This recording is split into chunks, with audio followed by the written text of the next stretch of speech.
রাজধানীতে পয়লা বৈশাখের উৎসবের অন্যতম আকর্ষণ মঙ্গল শোভাযাত্রা। আজ রোববার সকাল 9:15টায় ঢাকা বিশ্ববিদ্যালয়ের চারুকলা অনুষদের সামনে থেকে শোভাযাত্রা শুরু হয়। শাহবাগ মোড় ঘুরে রমনা টেনিস কমপ্লেক্সের সামনে দিয়ে শিশু পার্কের মোড় ঘুরে আবার শাহবাগ দিয়ে টিএসসি চত্বর ঘুরে চারুকলা অনুষদের সামনে এসে শেষ হয় বর্ণাঢ্য এই শোভাযাত্রা। মঙ্গল শোভাযাত্রায় অংশগ্রহণ করার জন্য বাঙালিয়ানা সাজে হাজারো উৎসবপ্রেমী মানুষ শাহবাগ থেকে চারুকলা পর্যন্ত সড়কে অবস্থান করেছেন। কয়েকজন বিদেশিও উপস্থিত হয়েছেন শোভাযাত্রায় অংশ নিতে। শোভাযাত্রা ঘিরে আইন শৃঙ্খলা রক্ষাকারী বাহিনী ছিল বেশ তৎপর। শোভাযাত্রার শুরুতে ছিল র্যাবের মোটরসাইকেলের টহল টিম, এরপর সোয়াটের সদস্যরা, এরপর পুলিশ ও গোয়েন্দা বাহিনীর সদস্যরা। একাধিক ড্রোন উঠছিল, ওয়াচ টাওয়ার থেকেও পর্যবেক্ষণ করা হচ্ছিল।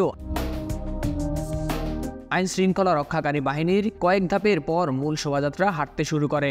এবারের মঙ্গল শোভাযাত্রার প্রতিপাদ্য নির্ধারণ হয়েছে কবি জীবনানন্দ দাশের কবিতা থেকে আমরা তো তিমির বিনাশী। এবার মঙ্গল শোভাযাত্রায় বাংলার লোকসংস্কৃতির বিভিন্ন উপকরণ, গ্রামীণ জীবনের অনুষঙ্গ, পশু পাখি, ফুল এসবের প্রতীক ও রকমারি মুখোশ বহন করা হয়। এবারও বড় আকারের চাকা, পাখি, ফুল, হাতি, বনরুইয়ের প্রতীক ছিল। আর ছিল বড় আকারের রাজারানী ও হাতে বহন করার জন্য ছোট আকারের পেঁচা, মাছ পাখির শতাধিক মুখোশ। পুরুষদের নানা রঙের পাঞ্জাবি আর নারীদের শাড়িতে শোভাযাত্রা আরো রঙিন হয়ে ওঠে।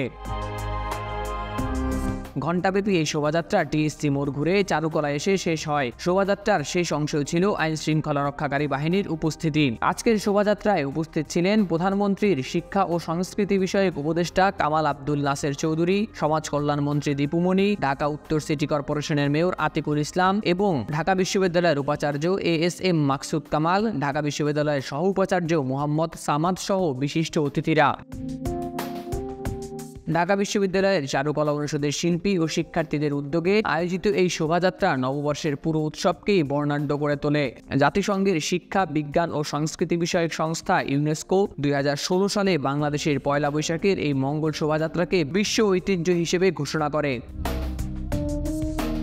শোভাযাত্রা শেষে প্রধানমন্ত্রীর শিক্ষা ও সংস্কৃতি বিষয়ক উপদেষ্টা কামাল আব্দুল নাসের চৌধুরী সাংবাদিকদের বলেন, বাঙালির প্রাণের উৎসব পয়লা বৈশাখ। এই মূল চেতনা ধর্ম বর্ণ নির্বিশেষে সব মানুষের জন্য অসাম্প্রদায়িক বাংলাদেশ গঠন। এই মঙ্গল শোভাযাত্রা সারা দেশে ছড়িয়ে পড়েছে। এই বাঙালি সংস্কৃতি সারা বিশ্বে ছড়িয়ে দিতে চাই। ঢাকা বিশ্ববিদ্যালয়ের উপাচার্য এএসএম মাকসুদ কামাল বলেন, প্রতি বছর মঙ্গল শোভাযাত্রা আমাদের অনুপ্রাণিত করে। অন্ধকারকে কাটিয়ে আলোর পথে যাব, এটি আমাদের প্রত্যাশা। তরুণ সমাজ মুক্তিযুদ্ধের সাম্প্রদায়িক চেতনা ধারণ করে সামনের দিকে এগিয়ে যাবে। তিমির বিনাশী স্লোগান অন্তরে ধারণ করে হবে অগ্রযাত্রা।